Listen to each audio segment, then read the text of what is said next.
blooms just in time for Easter. Tall, trumpet-shaped, pure white. A flower that shows up everywhere in April. Churches, hospital lobbies, grocery aisles. But the Easter lily, Lilium longiflorum, it didn't begin in Scripture or spring sales. It began on a volcanic island chain off the coast of southern Japan. Native to the Ryukyu and Amami Islands, Lilium longiflorum grows wild in rocky soil and humid air. Its natural bloom time is April, just as northern spring begins.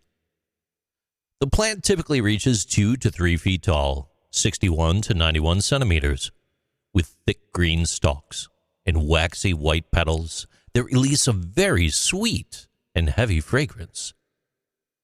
The flower was introduced to the West in the late 19th century, not for religious reasons, but because of its beauty. Missionaries, horticulturalists, they brought bulbs back to Britain and America. And once there, they quickly found favor in spring gardens. Their clean lines, snow-white color, and trumpet shape make them popular symbols of renewal, especially in Christian imagery, where they were likened to purity and resurrection. By the early 1900s, commercial production had shifted to Bermuda, and that's where most of the United States Easter lilies came from. All the way up until 1920, that is, when a virus decimated the crop. At that point, a quiet handoff happened, and it took place over on the United States West Coast.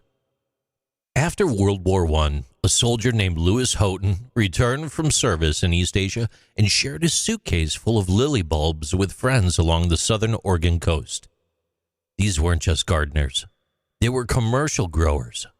And by 1924, the same coastal strip stretching just 15 miles, 24 kilometers, from Brookings, Oregon to Crescent City, California, had become the new global source of Easter lilies.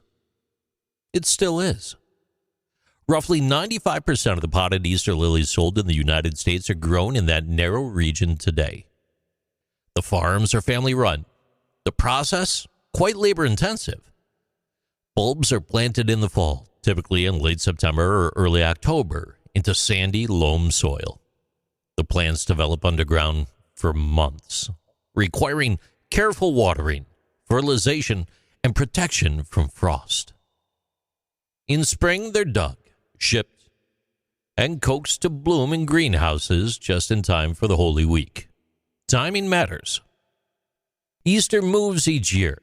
It can fall anywhere between March 22nd and April 25th. It all depends on the full moon after the spring equinox. So that makes lily farming more complicated than most crops. You miss the bloom window, and the season's gone. It's lost. The flower's symbolic weight came later. Many Christians associate the lily with the resurrection of Jesus.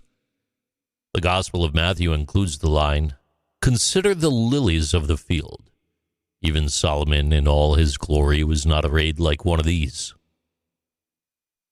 By the mid-20th century, the white lily had become the dominant Easter flower in churches all across the United States, used to decorate altars, memorialize loved ones, and mark the change of seasons. But it's not just sacred.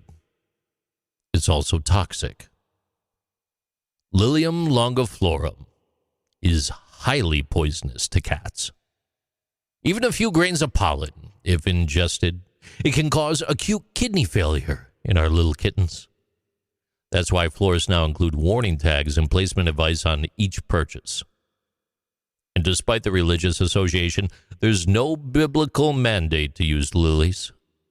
It's a human tradition, shaped by trade, timing, and trust in a flower that blooms reliably when the days begin to stretch. No myths, no miracles. Just a plant that found the right soil in the right country at the right moment in history. And year after year it returns, quietly, beautifully, when people seem to need it most.